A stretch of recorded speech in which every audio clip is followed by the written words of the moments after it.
हाँ जी class, good morning भाई। कैसे हो सब लोग? बढ़िया बेटा। लास्ट लेक्चर में अपन ने आदर्श गैस वास्तविक गैस में अंतर देखा था, वान डेर वाल गैस समीकरण देखा था, ए और बी की निर्भरता और ए और बी की विमा देखी थी। और फिर मैंने बोला था आज अपना टॉपिक चलेगा आदर्श गैस और वास्तविक गैस में जो व्यवहार विचलन है वो क्यों आ रहा है।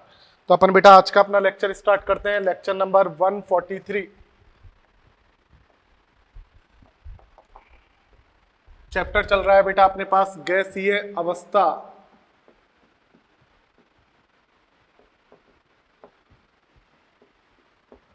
तो बेटा इसमें अपन स्टार्ट करते हैं अपना लेक्चर नंबर 143।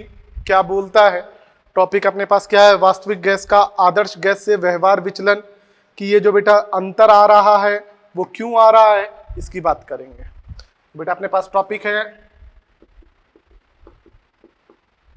वास्तविक गैस का आदर्श गैस से व्यवहार विचलन। बेटा इसकी बात करेंगे। कंप्लीट थ्योरेटिकल टॉपिक है, इजी है, इतना हार्ड नहीं है। थोड़ा सा ध्यान रखें हो कैसे रहा है। बेटा अपना टॉपिक है वास्तविक गैस का आदर्श गैस से व्यवहार विचलन। मतलब वास्तविक गैस और आदर्श गैस के समीकरण में अंतर आया, वो क्यों आया है उसकी बात कर रहे हैं। क्योंकि आदर्श गैस का समीकरण था PV = nRT, जबकि वास्तविक गैस का वान डेर वाल गैस समीकरण था P + AN² × V - NB = nRT। ये वास्तविक गैस का था। तो सर यहाँ पे AN² और V के साथ NB ये अलग आ गया, अदरवाइज वास्तविक गैस और आदर्श गैस एक ही होती है। सही बात है। तो वास्तविक गैस और आदर्श गैस में जो व्यवहार विचलन, जो अलग अलग व्यवहार आया है जिसे विचलन बोला गया है, वो क्यों आया है उसकी बात कर रहा हूं बेटा। तो उसके लिए बेटा एक चीज याद रखें, दो कारण हैं जिनके कारण आया है। तो देखिएगा निम्न दो कारण हैं। पहला, हमने बेटा आदर्श गैस में माना है गैस के अणुओं का आयतन कुल आयतन की तुलना में नगण्य होता है। वो गलत बात है। आदर्श गैस बोलती है कि गैस के अणुओं का आयतन कुल आयतन की तुलना में नगण्य होता है, जबकि वास्तविक गैस बोलती है कि गैस के अणुओं का आयतन कुल आयतन की तुलना में नगण्य नहीं होता है। बोलो सही बात है क्या बेटा? देखी थी आपने ये बात? तो बेटा इसी आधार पे हम इनके अंतर को देखेंगे कि अंतर क्यों आया है, ये क्या होता है। ठीक है, हमने क्या बोला? वास्तविक गैस में गैस के अणुओं का आयतन कुल आयतन की तुलना में नगण्य नहीं होता है, जबकि आदर्श गैस ने क्या बोला था? नगण्य होता है। वास्तविक गैस क्या बोलती है? गैस के अणुओं का आयतन कुल आयतन की तुलना में नगण्य नहीं होगा। तो पहला तो अंतर यहां से आया, इस कारण व्यवहार विचलन आया। दूसरा कारण क्या आया है देखिएगा, वास्तविक गैस में गैस के अणुओं के मध्य आकर्षण या प्रतिकर्षण बल कार्य करते हैं। समझ में आ गई क्या बात बेटा? क्योंकि आदर्श गैस ने बोला था कि गैस के अणुओं के मध्य आकर्षण और प्रतिकर्षण बल कार्य नहीं करते, जबकि वास्तविक गैस बोलती है ऐसा संभव है ही नहीं। यदि गैस काल्पनिक नहीं है, यदि गैस का अस्तित्व है, तो उनके बीच में आकर्षण या प्रतिकर्षण बल कार्य करेगा। उनके अणुओं का आयतन कुल आयतन की तुलना में नगण्य नहीं होगा, कुछ ना कुछ आयतन तो वो रखेंगे। तो बेटा ये दो कारण थे जिस कारण आदर्श गैस और वास्तविक गैस में अलग अलग व्यवहार हुआ, अर्थात वास्तविक गैस आदर्श गैस से व्यवहार विचलन प्रदर्शित कर रही है। तो इनके उपाय क्या हैं, किस तरीके से हम बेटा इसके उपाय कर सकते हैं? तो इसके देखिएगा बेटा निम्न दो उपाय हैं, निम्न दो उपाय हैं जिससे हम बेटा ये देख सकते हैं कि ये क्यों आया, क्या कारण रहा है, क्या सुझाव रहा है। तो बेटा आयतन कुल आयतन की तुलना में नगण्य नहीं है, तो हमें बेटा आदर्श गैस में एक संशोधन करना पड़ेगा। वो कौन सा संशोधन है? आयतन संशोधन। हम तो बेटा ये मान के चल रहे थे क्या कि आदर्श गैस के अणुओं का आयतन कुल आयतन की तुलना में नगण्य होता है, लेकिन वास्तविक गैस बोलती है नहीं होता। तो हमने बेटा आदर्श गैस में एक संशोधन किया, जिसे क्या बोला, आयतन संशोधन। ऐसे ही बेटा आदर्श गैस ने बोला अणुओं के मध्य आकर्षण और प्रतिकर्षण बल कार्य नहीं करते, लेकिन वास्तविक गैस बोलती है करते हैं। तो हमने आदर्श गैस को चेक किया कि क्या सही में आकर्षण बल और प्रतिकर्षण बल कार्य करते हैं, तो हमने पाया बिल्कुल करते हैं, यदि गैस का अस्तित्व है तो उसके लिए हमारे को इसमें एक संशोधन करना पड़ेगा, जिसे बोला जाएगा दाब संशोधन। समझ में आ गई बात। तो आयतन वाले से रिलेटेड संशोधन कौन सा है, आयतन संशोधन। बल से रिलेटेड कौन सा संशोधन है, दाब संशोधन। दोनों को हम बेटा आदर्श गैस पे लगा के देखेंगे और चेक करेंगे कि हमें वास्तविक गैस मिलती है क्या यदि ये संशोधन कर देते हैं, जिससे हमारे को व्यवहार विचलन का जो केस है वो समझ में आएगा कि आदर्श गैस और वास्तविक गैस में ये व्यवहार विचलन क्यों हुआ है। तो बेटा 1 by 1 हम दोनों संशोधन की बात करते हैं, दोनों को पढ़ेंगे, दोनों के लिए क्या लॉजिक दिए गए हैं उनकी बात करेंगे। रफ करूं बेटा इसको।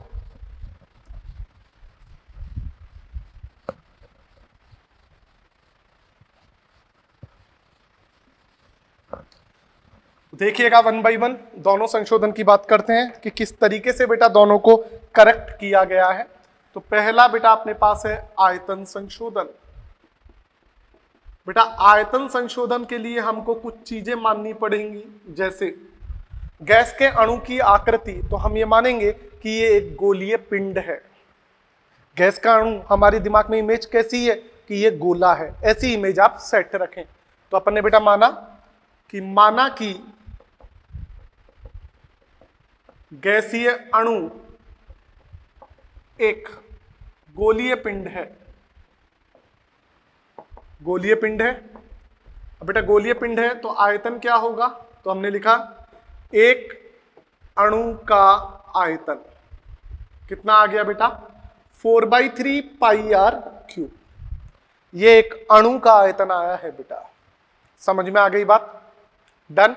एक अणु का आयतन हमने मान लिया 4/3 πr³। तो 1 मोल अणु का आयतन कितना आएगा, तो 1 मोल में कितने अणु होते हैं, आवोगाद्रो संख्या के बराबर अणु होते हैं। तो मैंने बोला तब 1 मोल का आयतन 4/3 πr³ इंटू Na। समझ में आ गई बात बेटा। तो आदर्श गैस में तो बोला था कि आयतन V होता है, ठीक है, PV बराबर nRT, और उसने बोला वो पूरे पात्र का आयतन है, गैस के अणु का खुद का आयतन नहीं है। डन। लेकिन वास्तविक गैस बोलती है कि यदि गैस काल्पनिक नहीं है, यदि प्रकृति में मिलने वाली गैस की बात की जाए तो गैस के अणुओं का खुद का भी आयतन होगा, उसको नगण्य नहीं माना जा सकता है। और वो हमने देखा गैस के एक अणु का आयतन 4/3 πr³ और 1 मोल के लिए आवोगाद्रो संख्या से गुणा कर दिया। तो बेटा एक चीज बताओ, गैस का अणु गोलाकार है, ठीक है, गोलाकार है, जब ये अणु जिगजैग गति करेंगे, हमें पता है टेढ़ी मेढ़ी गति करते हैं, तो एक दूसरे से टकराएंगे तो इस अणु पे मान लो इधर से भी टक्कर हुई, इधर से भी टक्कर हुई, इधर से भी टक्कर हुई, इधर से भी टक्कर हुई। जनरली 4 तरीके से टक्कर हो सकती है, चारों साइड से। जनरल माने तो 4 साइड में एक पूरा कवर हो जाएगा कि भाई इधर से भी टक्कर हो गई, इधर से भी टक्कर हो गई, इधर से भी टक्कर, इधर से भी टक्कर, 4 में पूरा कवर हो जाएगा। बड़ा करके दिखा, इतना बड़ा होता नहीं है। तो बेटा टक्कर होगी तो दूसरा अणु इसके ऊपर बल लगाएगा तो ये अणु का आयतन घट जाएगा। दूसरा अणु जैसे टकराएगा तो दाब लगाएगा तो बेटा इस पे जो आयतन है इस अणु का वो घट जाएगा, संपीड्यता जिसे बोलते हैं। गैसों के सामान्य गुण की बात की थी कि संपीड्यता का गुण होता है, ये पात्र की दीवार पर समरूप दाब लगाते हैं। तो जैसे ही एक अणु दूसरे अणु पे टकरा के दाब लगाएगा तो इस अणु का आयतन घट जाएगा। पहले आयतन कितना था बेटा, V था। जब इस पे दाब लगा, टक्कर हुई तो आयतन घट गया, तो आयतन बेटा जो V था अब वो V नहीं रहा, उसमें से कुछ कम हो गया। कितना कम हुआ, एक अणु पे 4 तरीके से टक्कर हो सकती है, तो कितना हुआ है देखो बेटा। तो हमने बोला संपीड़न योग्य आयतन, तो कितना होगा बेटा, 4 साइड से हो सकती है, इसलिए 4 कितना 4/3 πr³ Na। 1 मोल गैस के लिए बता रहा हूं कि कितना संपीड़न योग्य आयतन होगा, 4 साइड से टक्कर हो सकती है इंटू ये आयतन। तो अब कुल आयतन कितना रह गया, तो अपन ने बोला अतः टक्कर के बाद संपीड़न से शेष आयतन, संपीड़न वगैरह सब लग गया, तो कितना आयतन, पहले आयतन था V, इसमें संपीड़न हो गया, संपीड़न हुआ मान लो B के बराबर, तो इसे किसके बराबर बोल दिया बेटा, B के बराबर बोल दिया। और ये B क्या है, वान डेर वाल गैस नियतांक। बार बार हमारे को ये पूरी बड़ी वैल्यू ना लेनी पड़े, इसलिए इसे वान डेर वाल गैस नियतांक स्मॉल b से बता दिया, जो गैस की त्रिज्या पे निर्भर कर रहा है अणु की। क्यों, क्योंकि बेटा ये देखो त्रिज्या आ रहा है, बाकी सारी चीजें नियत है। डन। तो हमने बात कर लिया अतः टक्कर के बाद संपीड़न से शेष आयतन किसने का, 1 मोल का आयतन V माइनस बी, और B किसके बराबर है, इसके बराबर। यदि n मोल ले, यदि n मोल हो तब V माइनस एन बी। समझ में आ गई क्या बात। डन। तो ये तो बेटा हमने आयतन संशोधन किया। आदर्श गैस ने तो आयतन V बताया था, लेकिन हमने बात की कि यदि उसमें टक्कर हुई तो उसका आयतन घटेगा। कितना घटेगा, 1 मोल के लिए B, n मोल के लिए NV। तो आदर्श गैस का आयतन V नहीं होना चाहिए था, V माइनस NB होना चाहिए था, यदि प्रकृति में मिलने वाली प्राकृतिक गैस से तुलना की जाए तो इसे बोला जाता है बेटा क्या, आपका आयतन संशोधन। समझ में आती है क्या बात बेटा। अब इसी तरीके से बेटा अपन दूसरा संशोधन करेंगे, जिसे क्या बोला जाएगा, दाब संशोधन। समझ में आती है क्या बात बेटा, दाब संशोधन। बेटा आदर्श गैस ने जो दाब माना हुआ है वो क्या माना हुआ है, P आदर्श, केवल P माना हुआ है, PV बराबर nRT। लेकिन जब संशोधन करेंगे तो हमें पता लगेगा, एक तो P जो आपको दिखता है वो ये है P प्रेक्षित, साथ में P डैश और होता है। आदर्श गैस तो बोलती है PV बराबर nRT, तो ये P होता है। आदर्श गैस इस P डैश को 0 मान लेती है, क्योंकि आदर्श गैस बोलती है अणुओं के मध्य आकर्षण और प्रतिकर्षण नहीं होता। लेकिन एक गलत बात है, जब हम प्रैक्टिकली देखते हैं तो होता है, इस कारण P डैश भी आएगा, इसलिए बेटा इसका मान ये मिलेगा। तो अब इस P डैश की वैल्यू कैसे निकलेगी वो देखिएगा। इसके लिए हमने क्या माना है, आदर्श गैस ने बोला था अणुओं के मध्य आकर्षण और प्रतिकर्षण नहीं होता, ये बोलता है अणुओं के मध्य आकर्षण और प्रतिकर्षण बल होता है। यदि आकर्षण और प्रतिकर्षण बल होता है तो अणु एक दूसरे के पास भी आएंगे, दूर भी जाएंगे, आकर्षित भी होंगे, प्रतिकर्षित भी होंगे। तो ये P डैश किस पे निर्भर कर रहा है, तो देखिएगा P डैश निम्न 2 कारकों पर निर्भर करता है, निम्न 2 कारकों पर निर्भर करता है। कौन से 2 कारक हैं, देखिएगा। फर्स्ट, प्रति एकांक आयतन में, भाई मैं टोटल की तो बात नहीं कर सकता, मान लीजिए इस कमरे की बात करूं, इस रूम की बात करूं, तो इसमें प्रति एकांक आयतन में प्रति सेकंड कितनी टक्कर हो रही है उस पे P डैश निर्भर करता है। तो हमने बोला प्रति एकांक आयतन में प्रति सेकंड टक्कर होने वाले अणुओं की संख्या पर निर्भर करता है, अणुओं की संख्या पर। तो बेटा अर्थात क्या हुआ इसके अकॉर्डिंग, अर्थात P डैश समानुपाती, प्रति एकांक आयतन में प्रति सेकंड टक्कर हो रही है, तो मतलब इसे घनत्व बोल देंगे। ये D क्या हो गया आपका, घनत्व। ये D क्या हो जाएगा बेटा आपका, घनत्व। बात करेंगे कैसे। डन। एक तो इस पे। दूसरा बेटा प्रति एकांक आयतन में प्रति सेकंड टक्कर होगी, तो टक्कर इस अणु की इसके साथ हुई, तो ये अणु कितने अणुओं को और आकर्षित कर रहा है। समझ में आ गई बात। तो टक्कर होने वाले अणु से आकर्षित होने वाले प्रति एकांक आयतन में अणुओं की संख्या, प्रति एकांक आयतन में अणुओं की संख्या।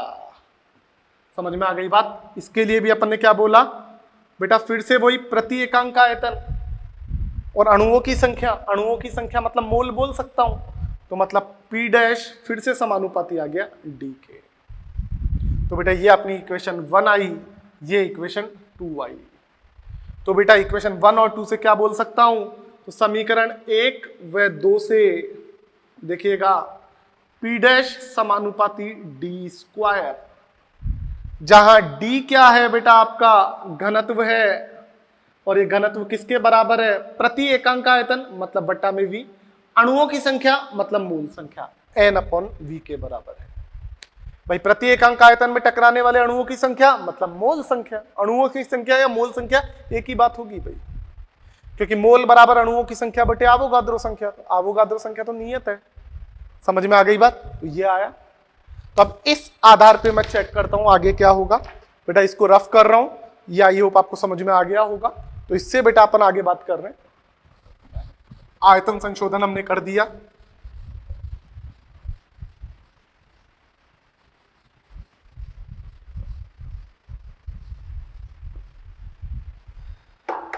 तो बेटा इससे क्या मिला, P dash is equal to D square. तो मैंने क्या बोला, P dash is equal to D square.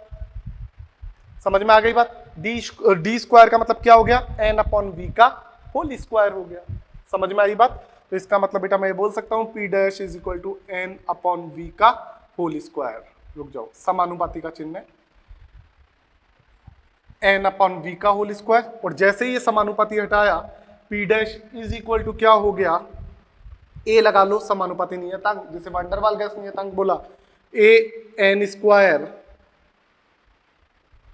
Upon v square. तो अब बेटा इसके अकॉर्डिंग P आदर्श क्या हो गया, देखो तब जो P आदर्श था जिसे आप केवल P प्रेक्षित मान रहे थे, यदि आकर्षण और प्रतिकर्षण बल को नगण्य नहीं करो तो क्या हो जाएगा, P डैश मतलब an square upon v square. तो इस तरीके से बेटा हमने आदर्श गैस में दो संशोधन किए, एक आयतन संशोधन और एक दाब संशोधन, जिस आधार पे हमने बताया कि आदर्श गैस का समीकरण PV is equal to nRT जो हमने किया है, उसमें दो संशोधन करने के बाद में क्या आएगा, P plus an square upon v square, v minus nb is equal to nRT। ठीक है, तो एक बार अपन इन दोनों संशोधन को मिला के समीकरण देखते हैं क्या हो जाएगा। तो बेटा मैं इसको रफ कर रहा हूं,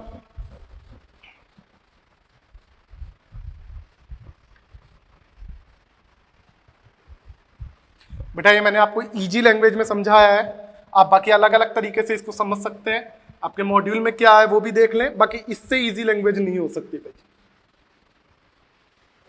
अब ये नहीं है टॉपिक डायरेक्ट पूछा जाएगा, लेकिन व्यवहार विचलन है इसलिए आपको बता दिया, बाकी डायरेक्ट ऐसा नहीं है। इस टॉपिक में जैसे KTG है, आदर्श गैस वास्तविक गैस में अंतर है, उसकी तरह क्वेश्चन आए तो डायरेक्ट इसमें से क्वेश्चन ऐसे कोई पूछा नहीं जाता, जो पूछा जाएगा वो मैं आपको बता दूंगा।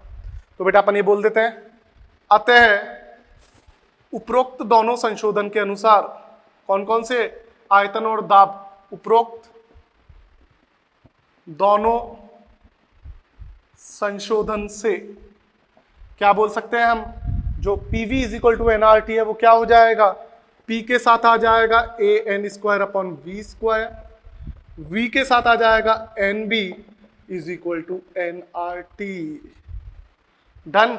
और यहां पे यदि n बराबर 1 मोल हो तब n की जगह 1 पुट कर दो, P plus a upon v square, v minus v is equal to RT। ये आपको बेटा मिल गया कि वास्तविक गैस और आदर्श गैस में विचलन क्यों हुआ, क्योंकि उसने अणुओं का आयतन नगण्य मान लिया आदर्श गैस ने, और आकर्षण प्रतिकर्षण बल को नगण्य मान लिया, जबकि वास्तविक गैस बोलती है नहीं होता है। तो इस कारण बल नगण्य नहीं होगा तो ये पद आएगा, और आयतन नगण्य नहीं होगा तो ये पद आएगा। समझ में आ गई बात। तो ये तो बल के लिए आया है और ये आयतन के लिए आया है, ये याद रखें। तो आपसे डायरेक्ट यदि कोई पूछ ले कि आकर्षण बल को नगण्य नहीं माने तो कौन सा पद आता है, an square upon v square. आयतन को नगण्य नहीं माने तो कौन सा पद आता है, minus nb। A B van der Waals gas नियतांक जो गैस की प्रकृति पे निर्भर करते हैं, ए आपका आकर्षण बल पे, बी आपका गैस के अणु की त्रिज्या पे निर्भर करता है। तो इस प्रकार से हमने देखा कि वास्तविक गैस का आदर्श गैस से व्यवहार विचलन क्यों है, इसमें इंपॉर्टेंट पॉइंट क्या था, ये सारे पॉइंट हमने बेटा देखे हैं। समझ में आती है बात। डन बेटा।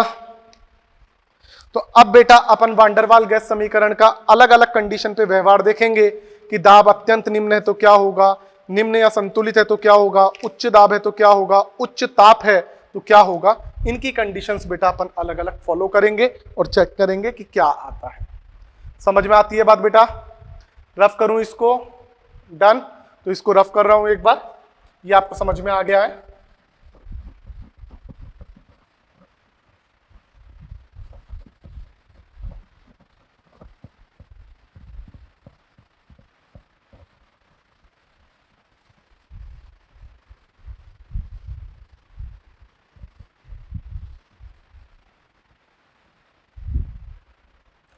तो बेटा नेक्स्ट हेडिंग जो अपने पास है वो क्या है, देख लीजिए। वास्तविक गैस का व्यवहार। वास्तविक गैस का व्यवहार बोलूं या वांडरवाल गैस समीकरण का व्यवहार बोलूं, कि वास्तविक गैस या वांडरवाल गैस समीकरण किस तरीके से प्रदर्शित हो रहा है, अलग अलग दाब की कंडीशन पे वो किस तरीके से व्यवहार विचलन प्रदर्शित कर रहा है। इसमें हम दाब और ताप की अलग अलग कंडीशन लेके चलेंगे, ठीक है। तो वास्तविक गैस की जगह क्या बोल सकता हूं, वांडरवाल गैस का, वांडरवाल समीकरण का व्यवहार क्या है अलग अलग। तो बेटा इसके अलग अलग केसेस की अपन बात करेंगे जो आपको ध्यान रहने चाहिए, जिससे रिलेटेड क्वेश्चन हमसे पूछे जाते हैं, ठीक है। तो बेटा इसके अलग अलग केसेस चेक करेंगे। जो भी केसेस होंगे 5 केसेस मेनली मैं आपको बताऊंगा जो आपको बेटा ध्यान होने चाहिए। समझ में आ रही है बात बेटा? तो क्या 5 केसेस हैं, एक बार अपन उनको देख लेते हैं। तो बेटा अलग अलग केसेस हैं। केस 1 देखिएगा, अत्यंत निम्न दाब पर। अत्यंत निम्न दाब पर क्या होगा, केस 1 है। फिर अपन बेटा केस 2 की बात करेंगे, निम्न या संतुलित दाब पर। निम्न या संतुलित दाब पर क्या होगा बेटा, ये केस 2 होगा। फिर केस 3 की बात करेंगे बेटा अपन। केस 3 क्या बोलेगा हमारे को, उच्च दाब पर क्या हो। अत्यंत निम्न देख लिया, निम्न या संतुलित देख लिया, उच्च दाब पर क्या होगा, उच्च दाब पर। फिर केस 4 देखेंगे बेटा अपन। अब ये बेटा अपन अलग अलग केसेस देख रहे हैं, अत्यंत निम्न दाब पर, निम्न या संतुलित दाब पर, उच्च दाब पर। केस 4 बेटा अपन उच्च ताप पर,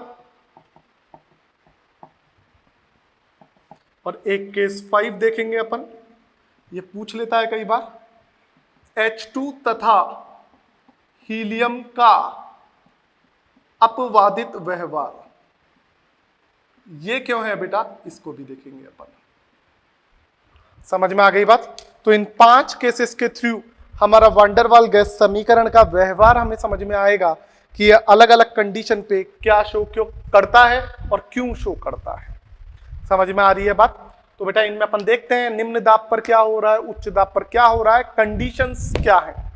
बेटा इन कंडीशंस में मैंने ताप को नियत मान रखा है, इन 3 में। यहां ताप की बात नहीं करूंगा, कांस्टेंट है, यहां पे ताप की बात की जाएगी। तो बेटा इन 3 कंडीशन में कौन कौन से लॉ फॉलो होंगे अपन उसकी एक बार बात कर लेंगे, क्या होता है। तो बेटा आपको वांडरवाल गैस समीकरण एक्चुअली में पता है क्या होता है, P + A n² / v², v - nb = nRT। ये इक्वेशन, ये समीकरण आपको याद होना चाहिए।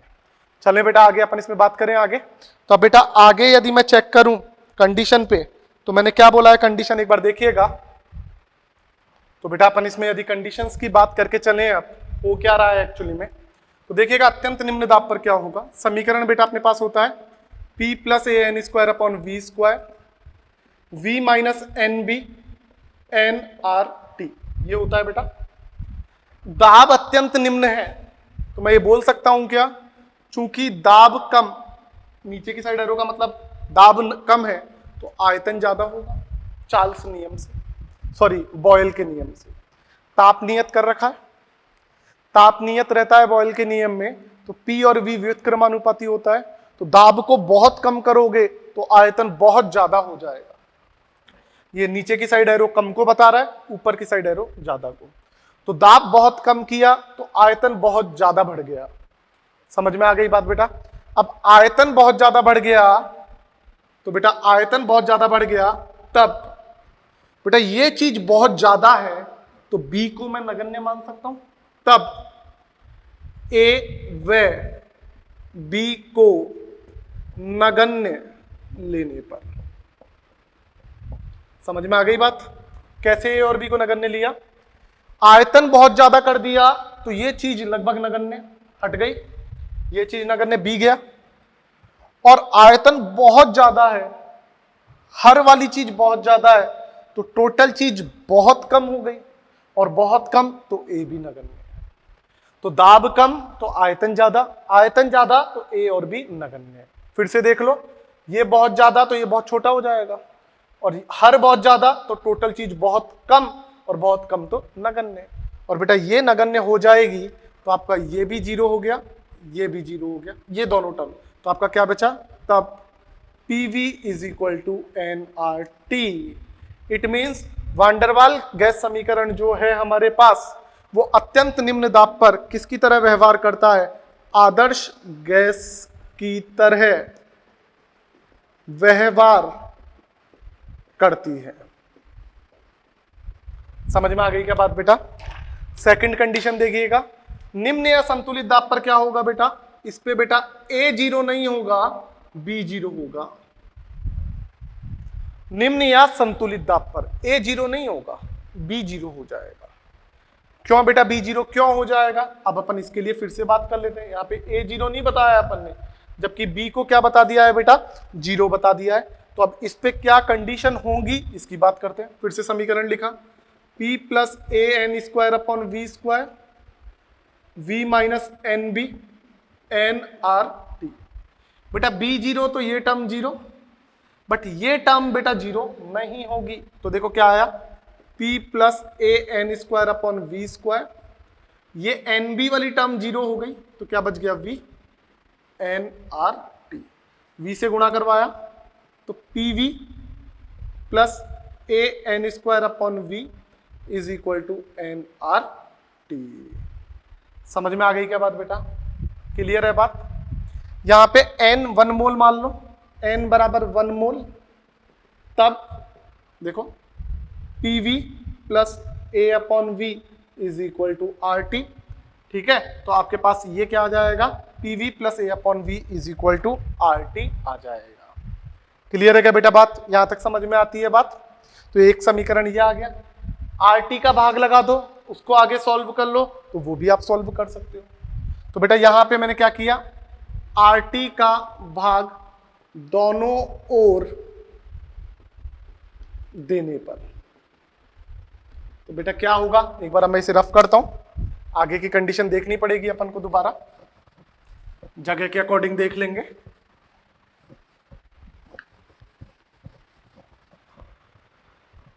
तो बेटा क्या होगा, दोनों ओर भाग दिया अपन ने, तो आपको मिला PV upon R T plus A upon R T V is equal to R T upon R T, यही मिला बेटा। तो आर टी से आर टी चला गया, 1 आ गया, ये 1 आ गया बेटा। इसको जेड मान लो, ये जेड क्या होता है ये अपने नेक्स्ट लेक्चर में आएगा, घबराने की जरूरत नहीं है। अभी आप मान लो जेड क्या है वो मैं बता दूंगा। तो ये होगा आपका Z plus A upon R T V is equal to 1, तो Z is equal to 1 minus A upon R T V, मतलब यहां से पता लग गया जेड क्या है आपका 1 से कम है, ये याद रखें। सर ये जेड क्या है, याद रखें जेड है आपका संपीड्यता गुणांक। क्या होता है अभी दिमाग लगाने की जरूरत नहीं है, अगला जो लेक्चर आएगा वहां पे पूरा टॉपिक आएगा वो पढ़ेंगे। अभी ध्यान रखें निम्न या संतुलित दाब पर क्या कंडीशन आएगी, Z is equal to 1 minus A upon R T. समझ में आती है क्या बात? तो ये बेटा अपने पास केस 2 आ गया, केस 1 हो गया। केस 3 की बात कर रहा हूं बेटा, जो मैंने लिखा था निम्न या संतुलित दाब हो गया। अब बेटा अपन बात कर रहे हैं उच्च दाब पर। उच्च दाब पर क्या होता है वो देख लीजिए। तो बेटा उच्च दाब पर आज ए जीरो मानोगे, बी जीरो नहीं मानोगे। समीकरण क्या है अपने पास देखिएगा, तब P plus A N square upon V square, V minus N B is equal to N R T है। ए को जीरो मान लो तो ये टर्म जीरो होगी, ये रहेगी, तो क्या मिला आपको P, ये जीरो हो गया टोटल ये वाला part, into V minus N B is equal to N R T आ गया। गुणा करवाओ, P V minus P n B is equal to N R T. N 1 mole ले लो, एन बराबर 1 मोल हो, यदि एन बराबर 1 मोल हो तब क्या हो जाएगा, P V minus P B बराबर आर टी। आपको ये मिल जाएगा, जैसे यहां पे तो ये मिला था वैसे यहां पे ये मिला। फिर से वही बात, जेड की टर्म में लाना है, तो क्या कर दिया बेटा अपन ने, आर टी का भाग लगा दो। तो अपन ने क्या बोला, दोनों तरफ आर टी का भाग देने पर, तो बेटा आर टी का भाग दिया तो क्या होगा देखो, पीवी बटा आर टी माइनस पीबी बटा आर टी बराबर आर टी बटा आर टी। तो आर टी से आर टी गया, कितना आया, 1 1 आया। इसे क्या बोल दिया मैंने, फिर से जेड संपीड्यता गुणांक, जिसकी बात अपन नेक्स्ट लेक्चर में करेंगे क्या है। तो जेड माइनस पी बी बटा आर टी बराबर 1 आ गया 1। तो Z is equal to 1 plus P B बटा आर टी। तो इसका मतलब क्या मिल गया, जेड 1 से ज्यादा है। ज्यादा क्यों है, 1 में जुड़ रहा है, तो यहाँ पे जेड 1 से ज्यादा आ गया। और जेड क्या है आपका, संपीड्यता गुणांक, उसको लिखने की जरूरत नहीं है। तो हमने देखा अत्यंत निम्न दाब पर क्या कंडीशन आई, आदर्श गैस की भांति व्यवहार कर रहा है। निम्न या संतुलित दाब पर क्या हुआ बेटा, आरटी का भाग दोनों तरफ आपने दे दिया है, तो बेटा आपको यह समीकरण मिला, जेड का मान 1 से कम है, संपीड्यता गुणांक है जेड हमारा। बेटा केस 3 उच्च दाब पर अपन ने बात की, तो हमारे पास ये कंडीशन आई। आगे देखते हैं बेटा अपन, अब अपन ने दाब की कंडीशन देख ली, अब एक बार ताप की कंडीशन देख लेते हैं। ताप की कंडीशन से क्या हो रहा है, किस तरीके से चीजें चेंज हो रही है।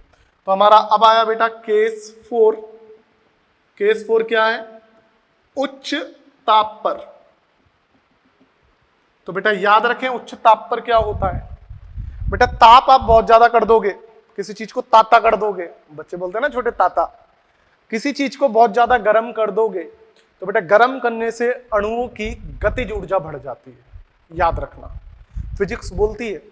जैसे एक छोटा सा एग्जांपल देता हूं, आपने कभी पानी गर्म होते हुए देखा हो, ताप बहुत ज्यादा हो जाता है तो हमको बेटा उसकी सतह पे ऐसे कण गति करते हुए दिखते हैं, चेक करना कभी। तो बेटा जैसे जैसे ताप ज्यादा होता है गैस के अणु भी बेटा तेजी से गति करने लगते हैं। समझ में आ गई बात। तो ताप ज्यादा करने पे क्या होगा, गैस के अणुओं की गतिज ऊर्जा बेटा क्या हो जाती है, बढ़ जाती है। समझ में आ गई बात। तो बेटा उसी से रिलेटेड बात कर रहे हैं। आज दाब नियत है तो ताप ज्यादा किया, दाब नियत है तो चार्ल्स के नियम से आयतन भी बढ़ जाएगा। आयतन बहुत ज्यादा हो गया तो यही कंडीशन आ जाएगी, ए और बी को क्या कर सकते हैं अपन, नगण्य कर सकते हैं। तो देखिएगा मैंने क्या बोला, ताप बढ़ाया तो अणुओं की क्या होगी, गतिज ऊर्जा बढ़ जाएगी। इसमें तो कोई दिक्कत ही नहीं होनी चाहिए। जितना ज्यादा गर्म करेंगे अणु तेजी से भागेंगे, भागने का मतलब गतिज ऊर्जा उनकी क्या हो जाएगी बेटा, ज्यादा हो जाएगी। और दाब, चूंकि इन तीनों केस में दाब की बात की थी तो ताप नियत था, आज ताप की बात कर रहे हैं तो दाब नियत है। दाब नियत है तो चार्ल्स का नियम जिंदाबाद, और चार्ल्स का नियम जिंदाबाद तो ताप बढ़ाएंगे तो आयतन भी क्या हो जाएगा बेटा, बढ़ जाएगा। डन। क्योंकि दाब नियत है, दाब की बात नहीं की, तो ताप बढ़ाने पे बेटा आयतन भी बढ़ जाएगा, गैस के अणुओं की गतिज ऊर्जा भी क्या होगी बेटा, बढ़ जाएगी। और आयतन बढ़ गया तो मैं बोल सकता हूं, देखो आयतन बढ़ गया था, यहां पे आयतन बढ़ गया था तो ए और बी को क्या मान लेते हैं, नगण्य। तो मैं बोल सकता हूं अतः उच्च आयतन पर ए व बी को क्या कर लेते हैं, नगण्य लेने पर। तो बेटा जैसे ही इनको नगण्य ले लिया तो फिर से अब पूरा डेरिवेशन नहीं करूंगा, ये वाली टर्म क्या हो जाएगी, जीरो हो जाएंगी दोनों। और बेटा ये जीरो हो गई तो आपको क्या मिलेगा, PV बराबर nRT, अर्थात ये किसकी तरह काम करेगी, अतः आदर्श गैस की तरह व्यवहार करती है।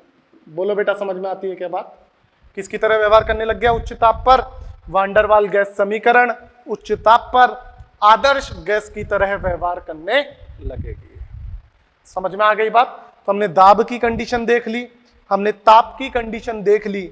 अब एक इंपॉर्टेंट लास्ट केस और बात करेंगे, हाइड्रोजन और हीलियम का बेटा जो अपवादित व्यवहार होता है वो अपवादित व्यवहार क्यों होता है, यहां पे क्या कारण रहे हुए हैं बेटा, उसकी बात की जाएगी।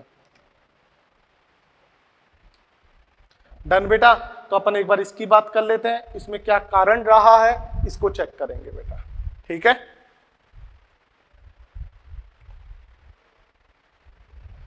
तो बेटा अपन ने नेक्स्ट बात की यहां पे, केस 5 क्या है, H2 तथा हीलियम मतलब हाइड्रोजन तथा हीलियम गैस का अपवादित व्यवहार।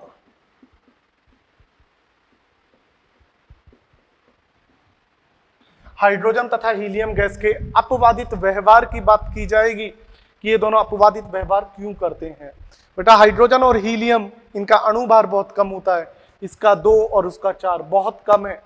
अणुभार कम है तो ये पृष्ठीय क्षेत्रफल कम हो गया, क्षेत्रफल कम हो गया तो जो इसमें परमाणु है वो पास पास होंगे। बेटा पास पास होंगे इसका मतलब बेटा अपन बोल सकते हैं इनमें जो बल लग रहा है उसको अपन नगण्य मान सकते हैं। सही बात है बेटा।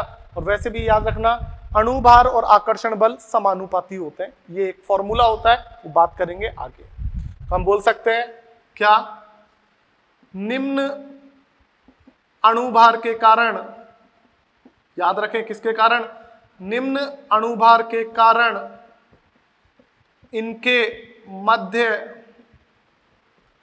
आकर्षण बल को नगण्य मान सकते हैं, इनके मध्य आकर्षण बल को नगण्य माना जा सकता है। और बेटा आकर्षण बल नगण्य मान लिया अर्थात बल के लिए कौन जिम्मेदार है, ए, तो ए तो 0 होगा और बी 0 नहीं होगा। आकर्षण बल, बल के लिए ए जिम्मेदार है तो ए तो 0 हो जाएगा और बी 0 नहीं होगा।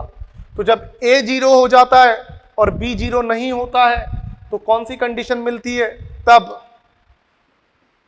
अब बेटा अपन पूरा बार बार पूरा नहीं लिखेंगे, तब मैं डायरेक्ट बोल सकता हूं, तब हम कह सकते हैं कि देखिएगा जब ए 0 है, आकर्षण बल के लिए ए जिम्मेदार होता है, त्रिज्या के लिए बी, तो ए 0 है बी 0 नहीं है, तो बेटा हमको क्या मिलता है, Z is equal to 1 plus PB बटा RT, अर्थात Z का मान 1 से ज्यादा होता है।